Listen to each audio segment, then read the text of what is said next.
वक्फ act पर दायर दर्जनों याचिकाओं पर सुप्रीम कोर्ट में बुधवार को सुनवाई हुई। इसे लेकर 73 याचिकाएं दायर की गई हैं। सीजेआई संजीव खन्ना, जस्टिस संजय कुमार और जस्टिस केवी विश्वनाथन की बेंच ने मामले पर सुनवाई की। कोर्ट ने केंद्र से कुछ धाराओं के बारे में स्पष्टीकरण मांगा है। सुनवाई कल भी होगी। अब इसको लेकर एक नया विमर्श शुरू हो गया है। कोर्ट ने क्या स्पष्टीकरण मांगे हैं, इसको थोड़ा समझने का प्रयास करेंगे। कुछ और सवाल आपके जहन में आ रहे होंगे क्योंकि आज वक्फ को लेकर कई खबरें चली। हालांकि इस बीच में नेशनल हेराल्ड और कई और आज कुल मिलाकर धमाकेदार खबरों का दिन बना रहा है। लेकिन इस सब के बीच में वक्फ को लेकर क्या सुनवाई हुई है, क्या स्पष्टीकरण मांगा गया है, इसको थोड़ा समझेंगे। लेकिन उससे पहले एक छोटी सी रिपोर्ट।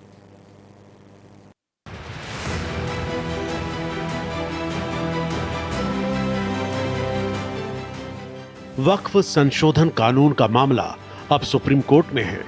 कानून को लेकर 73 याचिकाएं दायर की गई हैं। 7 राज्यों ने भी कानून के समर्थन में याचिकाएं दायर की हैं। वक्फ के नए कानून का विरोध करने वालों की दलील है कि इसके जरिए लोकतंत्र खत्म किया जा रहा है। इसमें बल्कि इंक्रोचर को और छूट दी गई है, जो सजा थी वो कम कर दी गई है।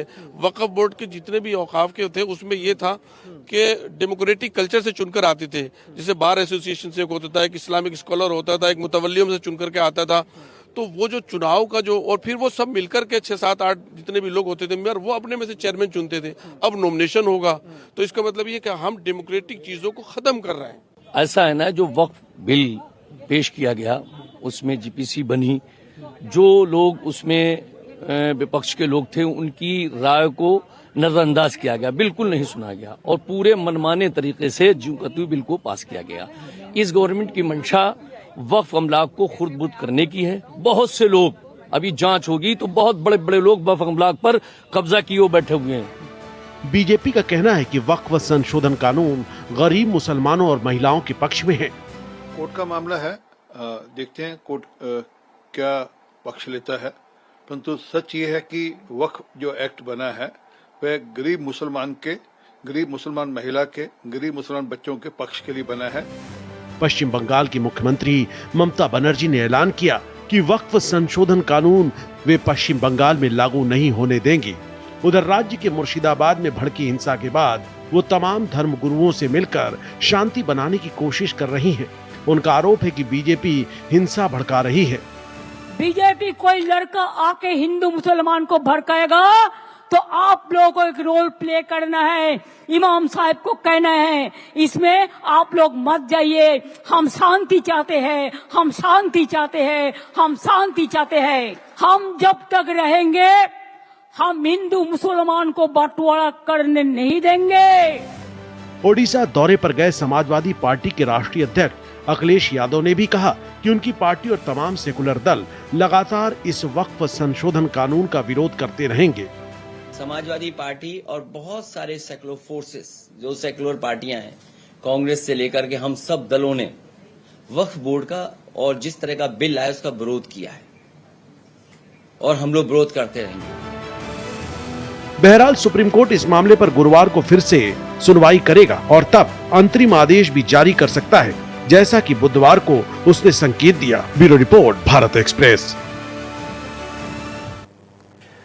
आइए इस पर बात करते हैं। बहुत सारे मसले हैं। देखिए, मैं तो शुरुआत से कहता था, जब भी वक्फ पर बात होती थी मैंने कहा था कोर्ट का दरवाज़ा खुला है, माननीय कोर्ट इसमें क्या पॉइंट्स देखते हैं वो होना चाहिए। लेकिन इस सब के बावजूद राजनीतिक प्रतिक्रियाओं ने इस मामले को गरमाए रखा है।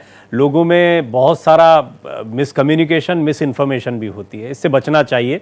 यासिर जिलानी साहब, प्रवक्ता भारतीय जनता पार्टी, मेरे साथ जुड़ रहे हैं। सोफिया खान, नेता तृणमूल कांग्रेस, मेरे साथ जुड़ रही हैं। और कनिका भारद्वाज, जो कि सीनियर एडवोकेट हैं सुप्रीम कोर्ट की, वो भी हमारे साथ जुड़ रही हैं। पहले भी उन्होंने कुछ जानकारियां हमको दी हैं। तो यासिर साहब, पहले तो ये जो स्पष्टीकरण मांगा गया है सरकार से और वक्फ बाय यूजर, ये बड़ा दिन भर चलता रहा क्योंकि वक्फ, आपकी जानकारी कानून के लिहाज से भी अच्छी है, भारतीय जनता पार्टी के प्रवक्ता आप हैं ही, तो थोड़ा सा पहले आप ये समझा दें कि ये स्पष्टीकरण क्यों मांगा गया। और इससे तो ये लगता है कि विपक्ष की जो कई बातें थीं उसको नजरअंदाज करने के जो आरोप हैं उनमें भी दम दिखाई पड़ता है। देखिए, ये टेक्निकल और लीगल एस्पेक्ट्स पे तो हम लोग लंबी चर्चा कर सकते हैं, लेकिन समय भी कम है, इसको समझने की जरूरत है। आज कोर्ट में याचिकाकर्ता के बारे में आपने बताया, याचिकाकर्ता के 4-5 नाम मैं ले लेता हूं।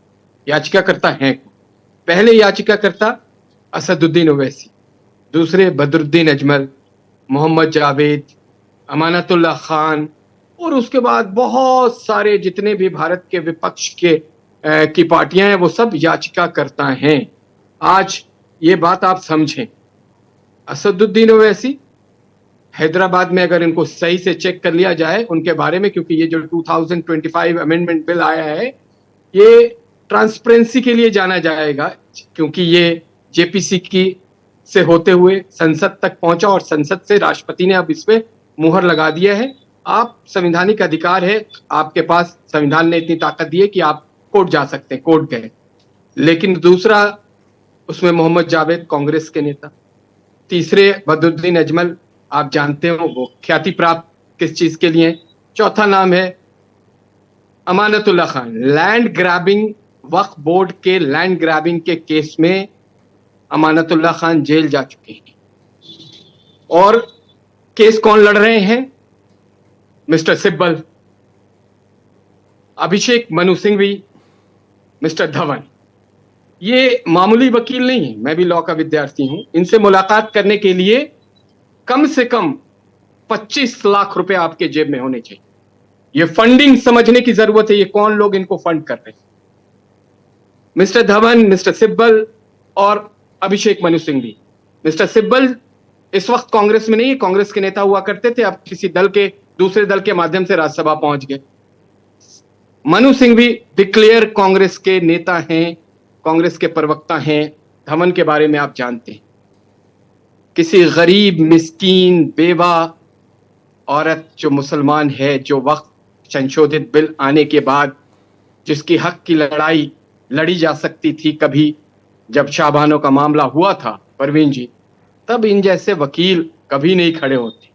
खाड़ी देश में हजारों मुसलमान नौजवान लड़के फंसे हुए हैं किसी ना किसी केस में। अभी 3-4 दिन पहले एक सोशल मीडिया के प्लेटफॉर्म पे एक लड़के का वीडियो वायरल हो रहा है। ये वकील कभी नहीं खड़े हों। ठीक, ये जो बिल आया है, यासिर साहब, क्योंकि मैं आपकी इस बात को एक लाइन में रखता हूं, समअप करता हूं, और वो मेरा टेक्निकल वाला सवाल, क्योंकि आप वकालत भी जानते हैं तो उसको रखिएगा जहन में, मैं दोबारा आऊंगा तो आपसे पूछूंगा।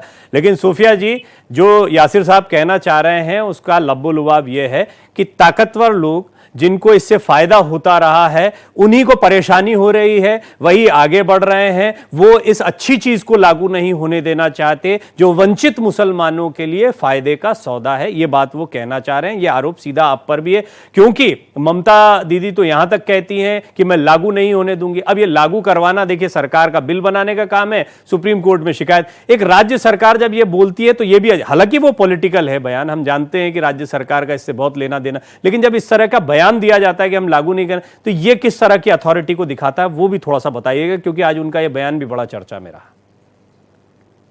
प्रवीण जी, सबसे पहले मैं चाहूंगी मेरे बीच में कोई काटेगा नहीं, 1 मिनट कम से कम बोलने दीजिएगा। यासिर जी से मेरा कुछ सवाल है। ये जो कह रहे थे कि जो रिच क्लास है या जो रिप्रेजेंटेटिव हैं, अरे भाई उन लोगों को तो चुना तो जनता ही ने ना। अगर ये लोग बात नहीं करेंगे जनता के हक में तो और कौन करेगा। दूसरी बात है, लाखों की संख्या में रास्ते पर मुसलमान हैं। ऑब्वियसली जो बंगाल में भी हुआ या और भी अन्य क्षेत्र में देश में जो है मुसलमान बिखरे हुए हैं, मुसलमान डरे हुए हैं, सोशल प्लेटफॉर्म पे हो या रियलिटी में हो, तो उनको वो उनके बारे में भी जरा चर्चा कीजिएगा। क्यों मुसलमानों को आप लोगों ने, देखिए वक्फ अच्छा है बुरा है वो तो ऑलरेडी सुप्रीम कोर्ट में जा चुका है, समय कम है, मैं उसके बारे में और नहीं बोलना चाहती। दूसरी बात ये कह रहे हैं कि मुसलमानों के भले के लिए, या मुसलमान, इनका कहना है कि मुसलमानों के भले के लिए आया है। तो भला बताइए ना भाई, आपने क्या भला किया है मुसलमानों का अब तक 2014 के बाद मुसलमानों का अगर भला होता तो क्यों मेजॉरिटीज ऑफ मुसलमान, मैं कुछ गिने चुने मुसलमानों की बात नहीं कर रही, मेजॉरिटीज ऑफ मुसलमान क्यों इनके फेवर में नहीं है, या क्यों वो लोग एक तरीके का कह सकते हैं कि एक इनके ऊपर विश्वास क्यों नहीं आ पा रहा है मुसलमानों का। दूसरी बात है महिलाओं की, चलिए हम बात करें, एक इसमें कानून में एक कानून है कि मुसलमान 2 महिला का होना बहुत जरूरी है। पर्सनली अगर सुनिएगा तो मुझे बहुत अच्छा लगा, बीइंग अ मुस्लिम वुमेन मुझे बहुत अच्छा लगा। लेकिन फिर मैंने अपना दिमाग दौड़ाया, मैंने सोचा कि अगर भाजपा वालों को मुसलमान महिलाओं की इतनी ही फिक्र होती तो क्या सांसद में कोई मुसलमान महिला है क्या भाजपा की?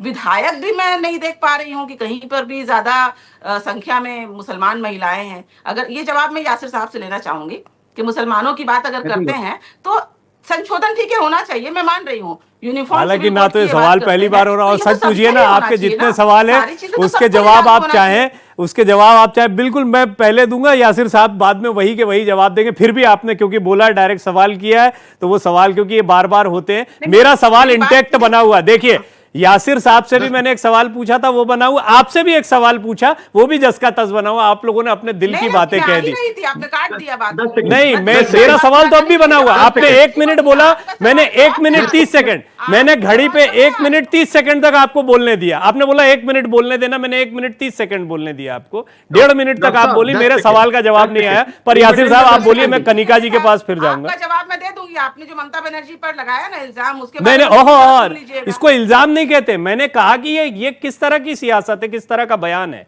इसको आरोप नहीं कहते। सोफिया जी देखिए, ममता बनर्जी ने जो कहा कि वो यहाँ पर लागू नहीं होने देंगी, का यही मतलब है कि हम लोग सुप्रीम कोर्ट तक लड़ेंगे। याचिकाएं भी गई हैं यहाँ। महुआ मित्र हमारी जो गुड, मैं आपका पॉइंट समझ गया। चलिए, सांसद है, अब आपने कुछ सवाल पूछे हैं, वो यासिर साहब जवाब दीजिए आप, ताकि मैं कनिका जी के पास फिर जाकर थोड़ा इसका टेक्निक। सोफिया खान जवाब ले लीजिए। इन्होंने कहा लाखों मुसलमान अभी सड़कों पे हैं। यही काम इन लोगों ने CA/NRC के वक्त किया था, उनको भ्रमित किया, भड़काया, और उस वक्त नौजवान मुसलमान सड़कों पे आए और आज 5-5, 6-6 साल से जेल में हैं। और ये जो धानड्डे अरबपति मुसलमान है जिनकी बात मैं कर रहा हूं, जो याचिकाकर्ता बने हैं, इनके घर का न कोई बेटा है, न बेटी है, न भाई है, न किसी आंदोलन का वो कभी हिस्सा नहीं बनते।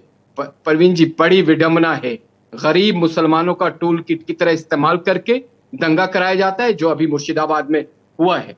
हिंदू भाइयों की वहां हत्या हुई है, ये सच्चाई है। बाप बेटे की हत्या हुई है।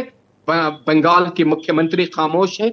रक्त रंजित राजनीति की वो सबसे बड़ी पुरोधा बन के सामने आई है भारत में, सब खामोश है। अब सोफिया खान कुछ नहीं बोली। ये एक नाम बता दें कि क्या मुस्लिम पर्सनल लॉ बोर्ड के किसी बड़े नेता के बेटे के ऊपर कोई FIR हुआ आंदोलन में? असदुद्दीन ओवैसी का बेटा है, कभी आंदोलन में आया? वो गरीब मुसलमानों का इस्तेमाल भड़का के, भ्रमित करके वक्फ को ये इधर उधर टूल किट की तरह इस्तेमाल करना, ऐसा हमारी सरकार होने नहीं दी। गोल गोल घूम के हम वहीं आते हैं।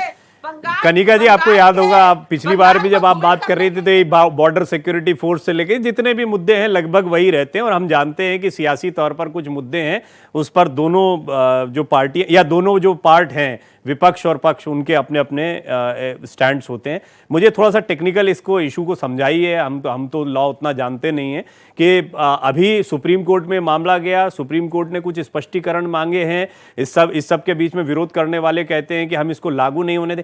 लॉ का स्टेटस क्या रहेगा? स्पष्टीकरण या कुछ सुधारों की गुंजाइश रहती है, या फिर सरकार के हाथ में क्या अधिकार रहते हैं इस तरह के कानून जब कोर्ट में जाते हैं? तो जी देखिए, सुप्रीम कोर्ट ने तो साफ इसमें कहा है कि वैसे सुप्रीम कोर्ट कभी इंटरवीन नहीं करता। कभी भी कोई लॉ बनता है जो पार्लियामेंट से पास होता है, लोकसभा से पास होता है, राज्यसभा से पास होता है, कोर्ट कभी इंटरवीन नहीं करता।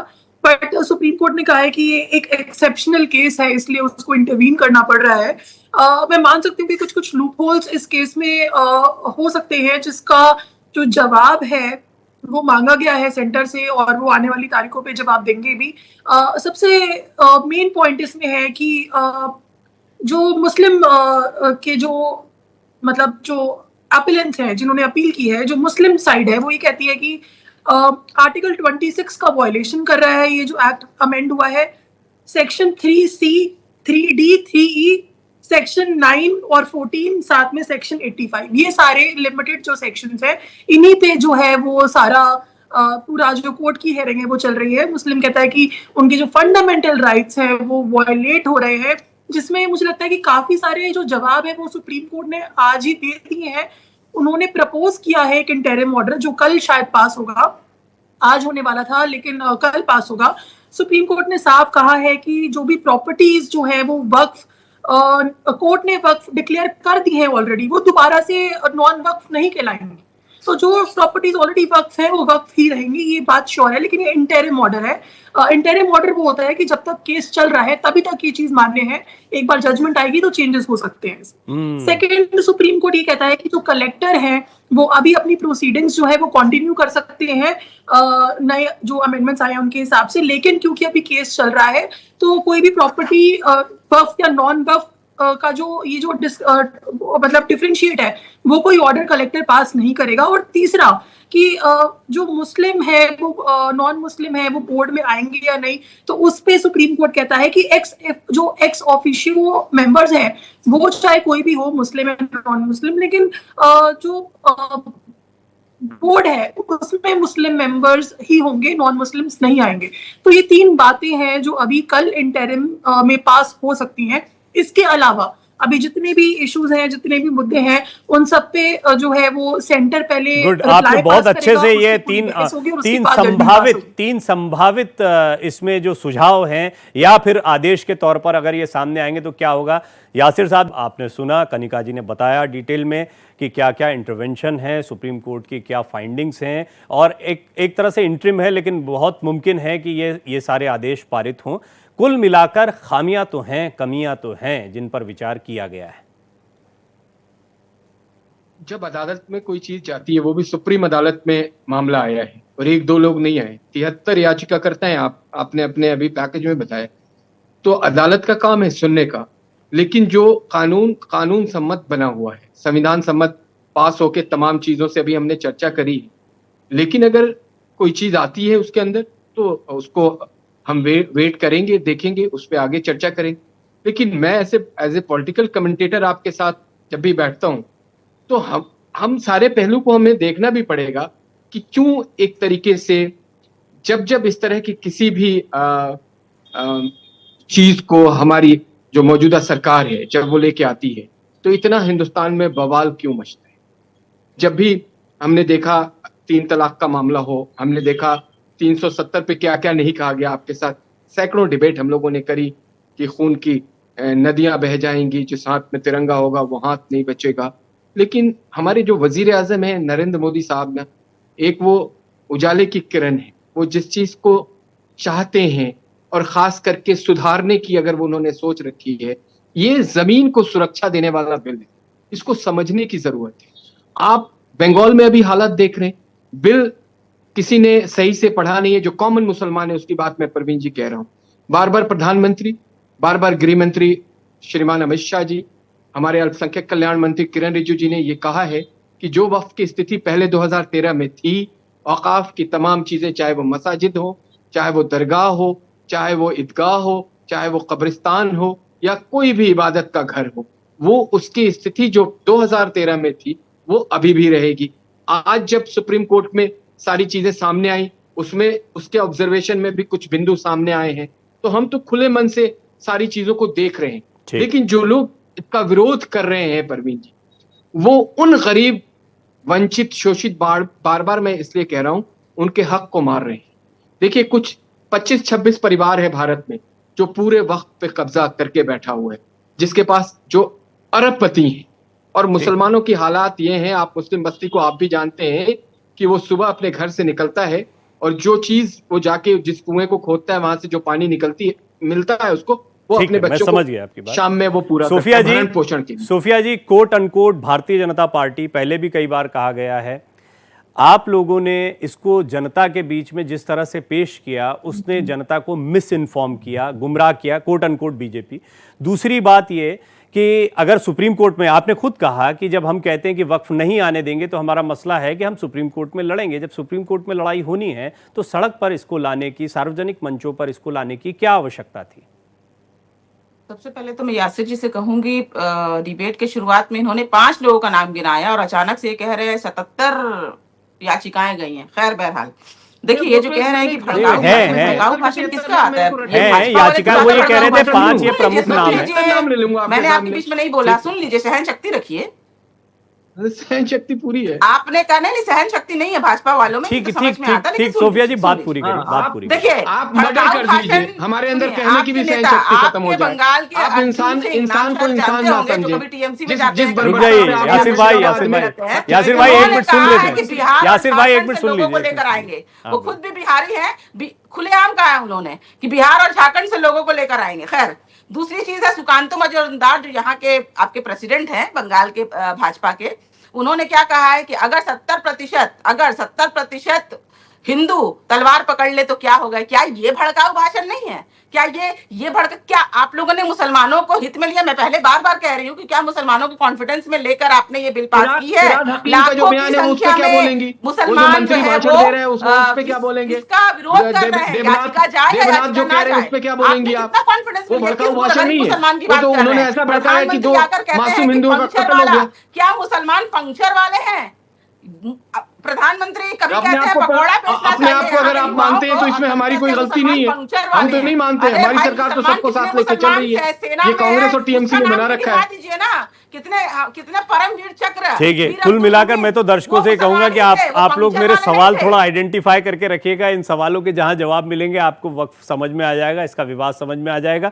पॉलिटिकल जब डिबेट होती है, बहस होती है, तो वक्त ना कोई रिलीजियस मैटर नहीं है। एक चीज आप समझ लें परवीन, ये लोग इसको रिलीजियस बनाने की कोशिश नहीं, ठीक है, मैं संतुष्ट हूँ, मैं संतुष्ट हूँ। नहीं है। आप लोग बड़े अच्छे से जवाब दे रहे हैं। जमीनों की देखरेख के लिए मैं समझ गया। यासिर भाई, थोड़ा एक वकील के नाते भी थोड़ा सा ये समझा दीजिए, पॉलिटिकल डिबेट हो गई, यही जो सवाल पूछा ये आप समझा दीजिए थोड़ा सा। नहीं, देखिए जो सवाल आए हैं, जो सवाल आज याचिकाकर्ता ने रखा है, उसका कोर्ट ने जवाब दिया है और कल उसी के ऊपर ओवरऑल जब फाइनल ऑब्जर्वेशन आएगी तो हम उस पर चर्चा करेंगे। मैंने क्या कहा, अदालत तो एक ऐसी जगह है जहाँ पे हर इशू पे हम बड़ी चर्चा करते हैं और हमारे चीफ जस्टिस साहब जिस तरीके से उन्होंने उनकी टिप्पणियां आई हैं अभी, क्योंकि उस पर हम लोग as a political spokesperson होने के नाते कुछ जुडिशरी के मैटर पे थोड़ा सा मैं कोशिश करते हैं कि ना बोले, कोशिश करते हैं कि ना बोले, जी, क्योंकि प्रैक्टिसिंग लॉयर होने की वजह से हमें कोर्ट में भी मैं समझ सकता हूँ, इसलिए मैंने कहा कि थोड़ा वकील के नाते, पर मैं आपकी मजबूरी समझ गया था उसे। लेकिन ये चर्चा अच्छी रही। सोफिया जी आपका बहुत बहुत शुक्रिया, यासिर भाई आपका बहुत बहुत धन्यवाद और कनिका जी आपका भी बहुत बहुत धन्यवाद, आपने जानकारियां दी। बने रहिए भारत एक्सप्रेस के साथ, खबरें जारी हैं।